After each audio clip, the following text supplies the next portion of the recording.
So we're talking about commercialization in kids, youth. Marijuana is the most prevalent substance found in completed teen suicide in Colorado. The most prevalent substance found. Why is that? You know, I wouldn't want to be a kid these days. They're under a lot of pressure in social media, and bullying doesn't stop. It's 24/7. They're alone in their room. They get bullied. This trend started after commercialization, began in 2012, and has remained number one since then. Before that, it was alcohol. But in 2012, for the past 7 years, well, actually this data is 2018, so 6 years, because there's a lot of data they have to try to compile. And the CDPHE is a very nice, user-friendly website. You can look at age groups, substance, toxicology, and that's the one thing Vermont doesn't have. You're not doing toxicology on suicides. You need to do that. But why is it? This is a frightening statistic. You know, Colorado has a very high suicide rate. You know, our kids are struggling. Vermont's not doing that great either. But this is the suicide data across all age groups based on the state data in toxicology. You know, we had medical marijuana in 2001. We had de facto legalization in 2009. We had full-blown legalization in 2014. If you look at, I'm a visual learner. I can see by this graph that over time, people that are dying by suicide in Colorado, the presence of marijuana is becoming more prevalent. You know, part of it's, well, more people, more use, it's more accessible. That might be the answer, but it's still a frightening statistic. Oh, and back to Vermont. In 2017, the suicide death rate had increased from a low of, what is it, 13.7 in 2012, and has gone up to 18 in 2017. That's the rate per 100,000. There was a tie between Vermont and another state, 15th in the nation in suicides. There's some of your public health data. You know, I wish they broke it up in 0 to 19, because that's teen suicides, and then 20 and up to 20, 25, and then 26 plus, like a lot of other states are doing. So I can't tell you. I think last year there was 6 or 10 teen suicides in the state with no toxicology in Vermont. Adolescent use, if you look at the National Survey of Drug Use and Health, and the SAMHSA data, Colorado and Washington, they're continuing, our youth are continuing to use. And you're going to read different surveys saying our kids are fine, they're not using more. But talk to any school resource officer in Colorado. The number one thing they have trouble with is marijuana and vaping, which I'm going to talk to about here in a sec. Marijuana use in Vermont. You know, they have some of the highest use rates in the country, you know, in terms of adolescents, teens, and adults. And, you know, we know, and this is from your own health department, there's problems with not completing high school, not enrolling or completing college, lower educational achievement, lower income, welfare dependence, drop in IQ. The data is pretty clear that there's a potential drop of 8 points in IQ in chronic marijuana users. When they had lead-based paint, I think there's a few people old enough in this room to remember, they got rid of it when it dropped your IQ 4 points. But marijuana is dropping people's IQ by 8 points, and they're doing nothing about it. The percentage of Vermonters 12 and older using marijuana in the past month is higher than the national average. And Vermont and the US both have increases significantly of use. So here's some recent data from SAMHSA looking at, if you look at the white states, those are the ones that do not have medical, do not have recreational. Look at the green states, those are ones that have medical marijuana only. And then you look at the red that have recreational. I'm going to zoom in the top 20. Vermont leads the pack in teens and 18 to 25, and they're second place in the over 26. You know, Vermont has, about 600,000 people in it? Something along those lines. You have problems with your kids and your adolescents and even your adults in terms of who's using the most across the country. And Vermont's really high up there. Colorado, on the other hand, we lead the nation in vaping, electronic cigarettes. You look at the Youth Risk Behavioral Survey, the YRBS. You know, some of these surveys are somewhat flawed, in my opinion. If you look at the YRBS, Denver, which is the largest city in the state of Colorado, probably has the largest number of adolescents in Colorado. Denver has not participated in the YRBS since 1995. So they're probably missing a lot of data. Students who are current vape users are more likely to use other substances, and I have all the references for these.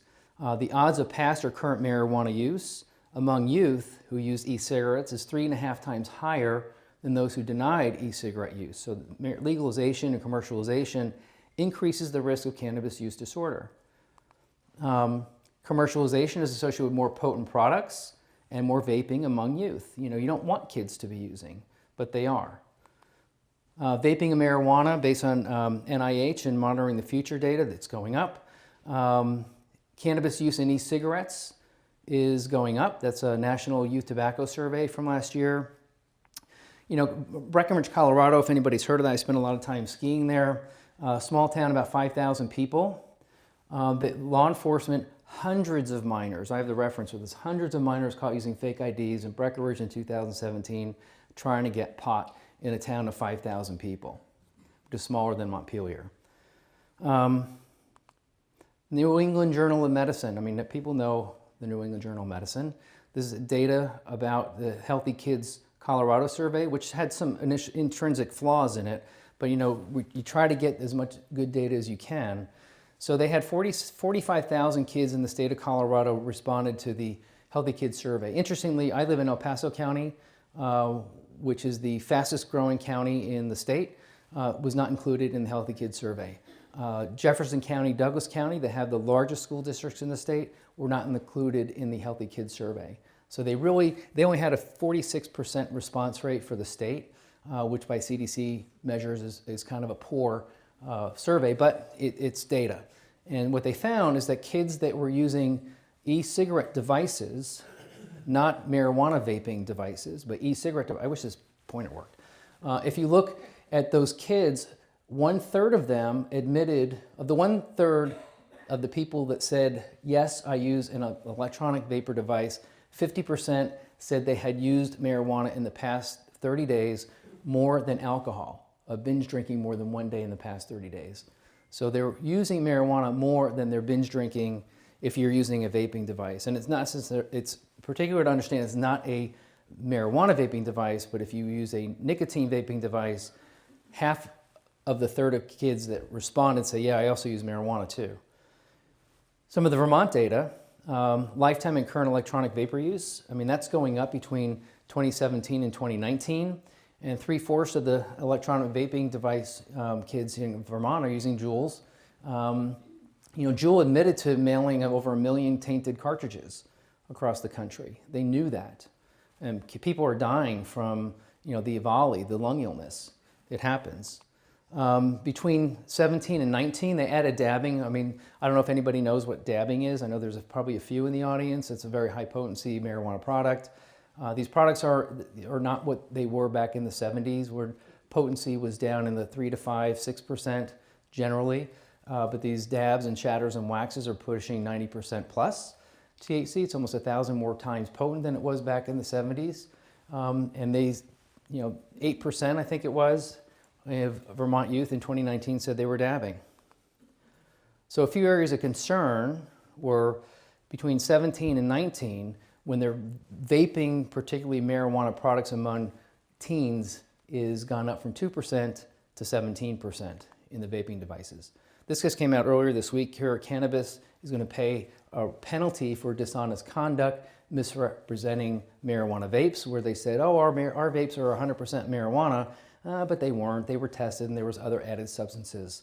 The health effects, they say, are unknown when you heat and vaporize these products, which is not necessarily true. You have CBD and THC and terpenes. They're what we call hydrocarbons. They're oils.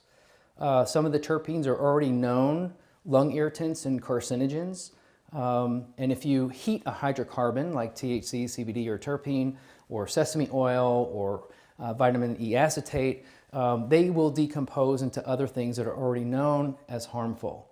The problem I have with this is that I feel that people in the industry know this, because if you go to the PAX website, Juul website, any other vaping device website, they caution you on temperature and not heating. But the public doesn't hear this stuff. So marijuana use in Vermont passed through, the percentage of kids using really has not gone up in the past decade, still 27%, but 15% have binge drank in the past 30 days, and only 7% have smoked cigarettes in the past 30 days. So they've done a good job with cigarettes and alcohol. It's a really hard push, but they're not doing that with marijuana, vaping type products, etc. If you look at the funding per student in Colorado over time, in 2001 we had medical, and then 2009 was de facto legalization, and then 2014 was legalization. The funding per pupil has dropped precipitously. I went to the Colorado Department of Education website to try to find current data on this, and I couldn't find it. I didn't have time to call them before I came here. So the RAND study, I mean, when you advertise to kids, the more likely they see that, the more likely they're going to use what's advertised. And that's why they have marketing. That's marketing, right? Past month use in legal states is 40% higher than non-legal states. This is all National Survey of Drug Use and Health data. This is national data. Past year use is higher in legal states compared to non-legal states. And first-time youth use is 30% higher in legal states than non-legal states. Massachusetts, this is almost like a competition. Massachusetts is now #1 in first-time use, outbeating Colorado. It shouldn't be a competition. That's an award you really don't want to have. Sam Wang, who's one of my contributing authors to a medical textbook I'm editing, published a paper in 2018. Teen visits to the emergency department increased post-legalization, with 71% of them being mental health issues. Suicidality, psychosis, depression, anxiety. And there's his data. And you can look at, again, I'm a visual type person. If you look at medical marijuana to commercialization to legalization, the number of teen emergency room visits continues to go up. Marijuana-related exposures through the Rocky Mountain Poison Control Center. If you look at commercialization and legalization on all age groups and youth, 0 to 18, they continue to decline. The marijuana-only exposures at the Rocky Mountain Poison Control Center back in 2000, when we first voted on Amendment 20, kind of lay dormant there for a while, but then in 2009, we had de facto legalization, and suddenly we're having marijuana exposure calls to poison control. In Oklahoma, this just came out earlier this week, February 18th. The number of calls about marijuana to the Oklahoma Center for Poison and Drug Information went from 94 in 2017 to 235 in 2019. 50% of them were 19 and below. So half of the calls in Oklahoma went to poison control were youth, young adults, and kids. And don't be fooled, because these, when you have a 0 to 5-year-old child that it's exposed to a type of cannabis, an edible typically, they can have some serious respiratory effects. They can be intubated because they stop breathing. That happens. Talk to any pediatrician in the room. I'm sure you've heard of it. I don't know if you've experienced it or not, but I can tell you the pediatricians that I know in Colorado see this. It's not often, it's rare, but they certainly don't want to have it to your kid. So they can have paranoia, hallucinations, because they don't have any experience with a chemical like this. So you have to be very careful with these kids. And our SROs, this is what they're finding in the schools, stuff like this. Kids are savvy these days. They cut the Dr. Pepper can open, they can hide it. They don't use drug dogs in Colorado anymore to smell marijuana for several reasons, I believe, based on the teachers that I know and the law enforcement that I know. Part of the reason the dogs will go crazy because it's everywhere, number one. Number two, one of the dean of students at a large local high school said, "I need you to talk to the students in my school." I said, "Why?" He said, "Because I know the kids that are using, and I know the parents that are using, and I know the teachers that are using." And one of the other reasons that the head SRO in my community said they don't use drug dogs is because in this day and age, you see a dog jump out of a patrol car, they're on their phone, texting their friends and their teachers, "Hide your stash." The teachers. And we all did dumb. Thank God I grew up before social media, right? So here we have a young girl who's drinking Southern Comfort during school, smoking marijuana in her car, and she's posting, "Look at me, I'm at school getting drunk and stoned." And I get this from the school resource officer in my community. I didn't stage this. Look at concentration over time. We know that the concentrates are going up. Some of these, this is the average. This is from the University of Mississippi, which is where you get your marijuana to study. I mean, the Mississippi weed has been there for decades. They've been doing research for a very long time at the University of Mississippi. And if you want to do any type of scientific research, it's a process, because part of our scientific advisory council, you have to get, you have to review it, you have to approve it, you have to go through NIDA, which is National Institute of Drug Abuse, you have to go through DEA, you have to get permission, you have to have it in, a lot of rules on the product that you get from University of Mississippi. One of the studies that we were looking at was PTSD use for, as a mental health treatment. And so Johns Hopkins was part of that. And my understanding is that, when they get their product from Mississippi, it's a plant, it's a crop. And they said, well, it comes with a label, it's 10%. And Johns Hopkins said, let's test it. Well, guess what? It wasn't 10%. It was, in this batch, it was 8%. This batch was 15%. So that's the problem with studying a crop in a plant for scientific research, is it's very difficult. Give me the molecule, give me the THC, give me the CBD, and let's study that. Is it better to have combinations of these molecules? We don't know, but I think it's important that we do that type of study with the molecules. There's some of the references if you need them.